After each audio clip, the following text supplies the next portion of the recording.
So you're telling me this sheriff's office right here isn't public? It is not. I can't walk in this not public? No. Really? That's correct. Wow. It's not a sheriff's office. What is it? Fleet building. It's a fleet building? For us So, to change out cars. It has nothing to do with the public. This whole area is closed to the so public. you're telling me You're currently trespassing. Give me your ID. I'm not going to give you my ID. Okay, first name and last name. I'm not going to give you my ID. You have to arrest me. We have to book you in jail? I mean, I'm not doing anything against the law. Okay, well for now, we're going to detain you until we can figure out who you are. Okay. Hello, and welcome back to Legal Dissent, where we evaluate your constitutional rights before they're taken away. We just hit 2,000 subscribers this past week, and we love seeing this community grow. It's crazy that over 85% of you who are watching our content right now have not subscribed yet. If you're one of those viewers who are entertained or gain something from our videos, please consider subscribing. It really does help the channel grow, and eventually will enable us to make even more content for you to enjoy. Today, we evaluate a video live streamed a couple of days ago by Innocent Auditor in Salt Lake City, Utah. As always, the links to the original channel, video, case law, statutes, and the contact information of the law enforcement agency involved is located in the description below. In today's video, we dive deeper into the law than we normally do. So if you're interested in learning about what forms of scrutiny courts will apply when evaluating speech on different forms of public property and how the court decides what scrutiny applies to which types of public property, then this is the video for you. Innocent Auditor is filming county buildings when he is approached by Salt Lake County Sheriff deputies.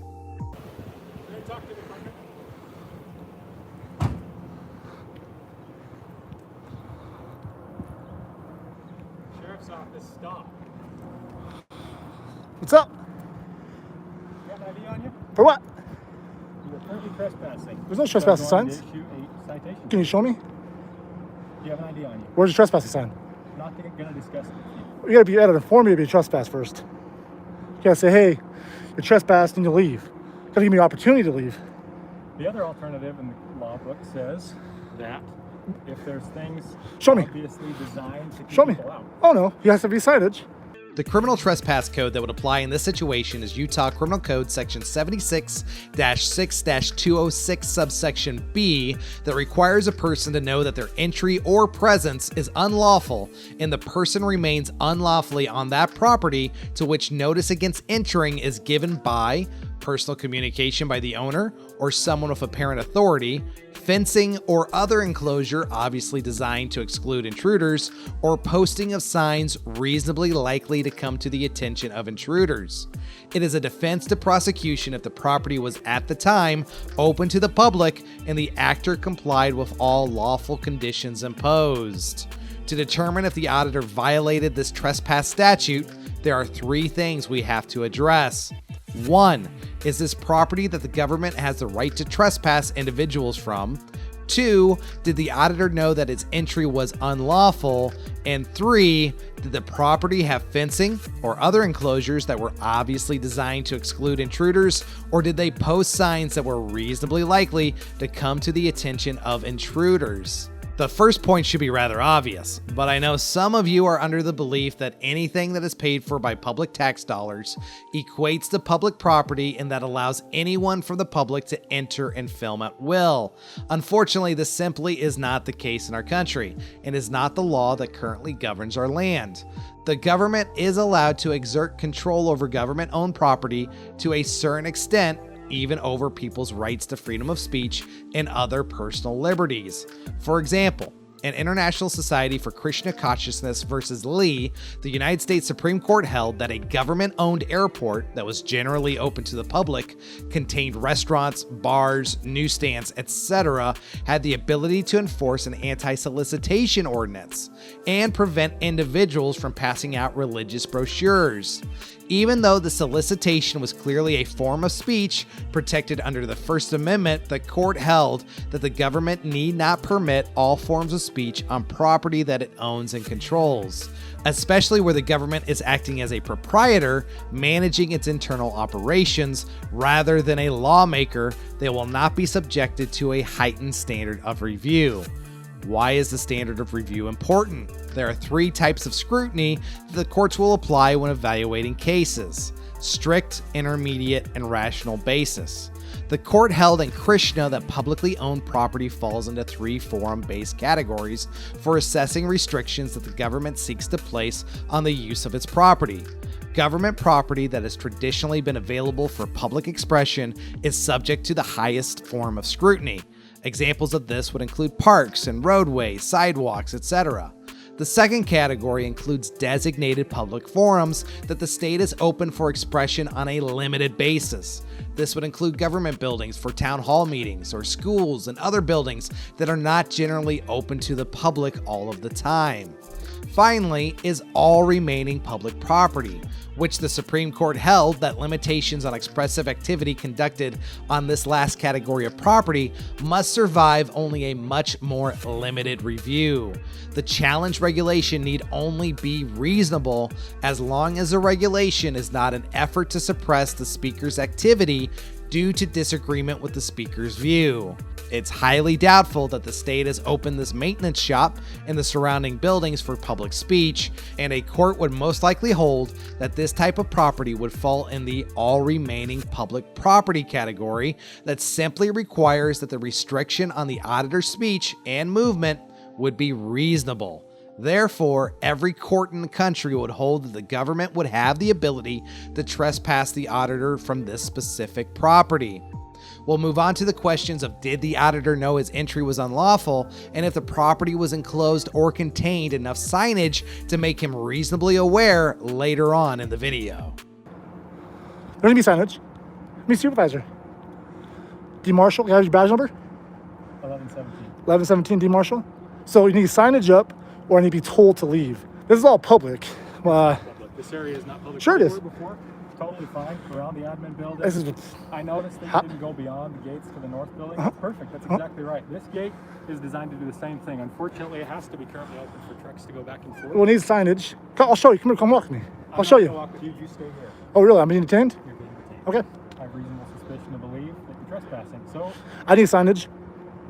I need some. ID on you? I don't have ID on me now. Okay. Name and date of birth Nope. from I refuse. I'm not trespassing. you? You're trespassing. So you understand you have to be told I'm trespassing first, right? Or they're asking you something. What is that? Trying to keep people out. Tell me what it is. What is it? I see no gates. Gates. I see no gates. Gates at the north end of this main lot. So you're telling me this sheriff's office right here isn't public? It is not. I can't walk in this not public? No. Really? That's correct. Wow. It's not a sheriff's office. The auditor and the officer are both incorrect in this instance. The Utah statute for trespassing does not necessarily require signage.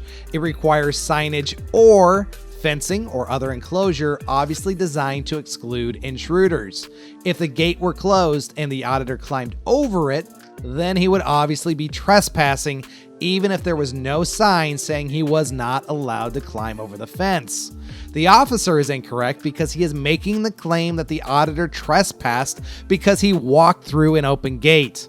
An open gate does not make it obvious to intruders that you cannot pass through it.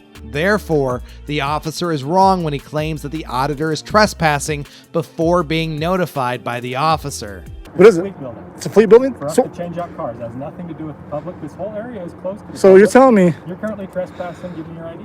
I'm not going to give you my ID. Okay, first name and last name. I'm not going to give you my ID. You have to arrest me. We have to book you in jail? I mean, I'm not doing anything against the law. Okay, well for now, we're going to detain you until we can figure out who you are. Okay. As we have discussed before, you are not required to identify to be trespassed. In the state of Utah, you're only legally obligated to give an officer your ID under the parameters of Criminal Code Section 76-8-301.5, which requires that an officer has lawfully subjected an individual to a stop as described in Section 77-7-15. So, just like a choose-your-own-adventure novel, we go to that section, which requires the officer to have a reasonable suspicion that an individual has committed a crime, is committing a crime, or about to commit a crime in order to demand identification. The auditor is not trespassing as he walked through an open gate that was not obviously forbidding him from entering, and he is now just being notified of his presence not being welcome on the property. Therefore, the officer has no reasonable articulable suspicion of a crime being committed, and this is an unlawful detainment. I'm in, where am I at? Midville? Midville, right? Midville. Midville, Utah. Salt Lake County Sheriff Department. Deputy Shattuck, you have a badge number? That is correct. Yes, 1103. Okay, so I'm simply asking where the trespassing signs are and where it says it's not open to public, where these are all public buildings. Is a public truck, is a public truck, public building. This is all our trash waste area. I'm a First Amendment auditor, and if you want to go down this road, we can. Step over here, boy. All right. Back to the car, please.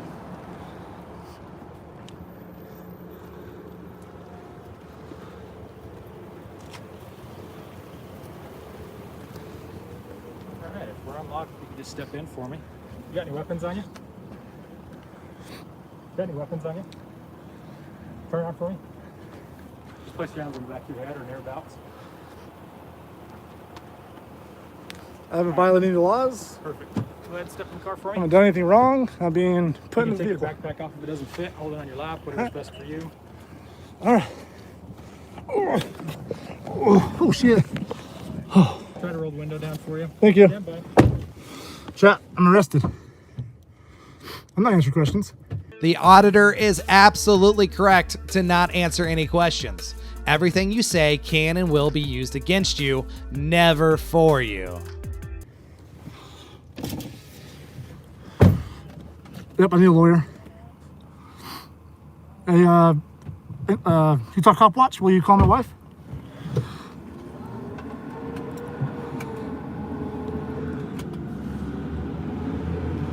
There's no trespassing signs anywhere. It's all public area.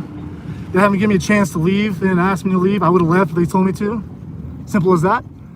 But they asked for my ID, but they didn't tell me the law broken. No trespassing signs. I mean, there's nothing there. There's no trespassing anywhere. No trespassing. So that's all, no. I'm being kidnapped right now, chat. I'm being kidnapped right now. The auditor is right. He should have been asked to leave and then escorted off the property. This is really odd behavior by the officers as well, putting him in the back of the vehicle without handcuffing him and with very little force involved. I don't believe that a court would determine that he was arrested at this point, but merely detained. However, we handled this issue in the last video, although it was a different state, so there may be some nuances involved. The officers take the auditor for a ride and have him detained for about 5 minutes or so before they finally let him go. They're filming. It's unbelievable. I mean, it's crazy. Step out. Oh, shit.